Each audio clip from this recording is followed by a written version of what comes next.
Good morning, Michael. Today I'm going to read you The City Mouse and the Country Mouse.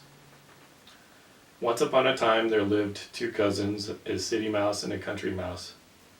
One day the city mouse received a letter from her country cousin inviting her to come for a visit. Excited, she filled 3 suitcases with frilly hats, fancy outfits, and stylish shoes. Then she bought some bonbons for the train ride and set off for the country. The city mouse arrived just as her country cousin was arranging some yellow wildflowers in a vase. "Welcome," the country mouse cried, giving her cousin a warm hug. She had just tidied up her small cottage, which sat at the foot of a shady tree alongside a babbling brook. "Let me show you around the country." "After I unpack," the city mouse said, hoping her clothes weren't too wrinkled. The country mouse watched her cousin fill every closet and drawer in the house with clothes. Then she grabbed a basket for each of them and headed outside. "Are we going shopping?" the city mouse asked, her eyes lighting up. "Sort of," the country mouse said, heading toward a vegetable garden. The city mouse watched her cousin fill her basket with tomatoes, beans, and corn. "This food grows in dirt?" she thought with disgust.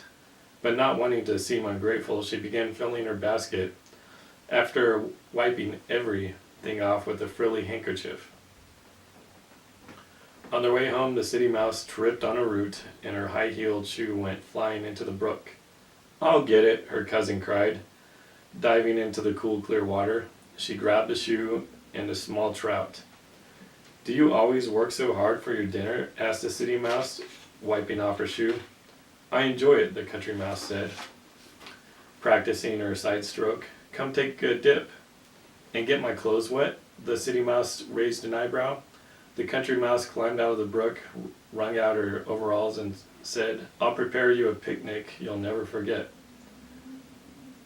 The city mouse never did forget the meal the country mouse made for her, but not because she liked it.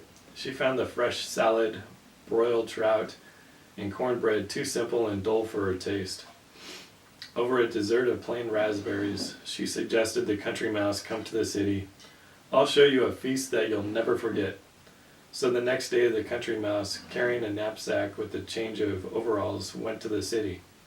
"Wow," the country mouse said, amazed by the skyscrapers, the crowds, and the noise. "Welcome to my home," said the city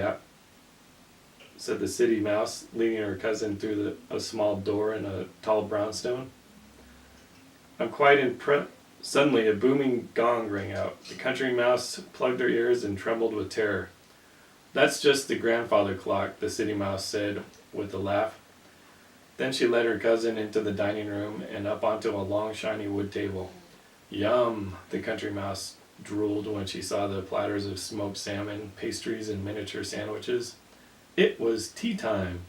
"Help yourself," the city mouse said, nibbling a caviar sandwich. The country mouse was about to bite into an eclair when, ruff, ruff, 2 large dogs raced into the room.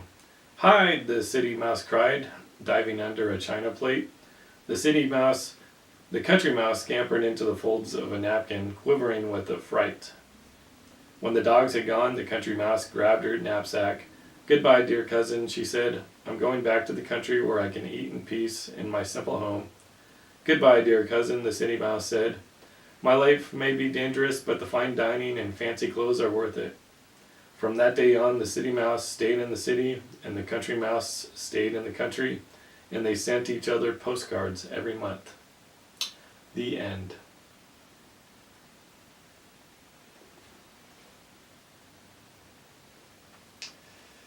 Good night, Michael.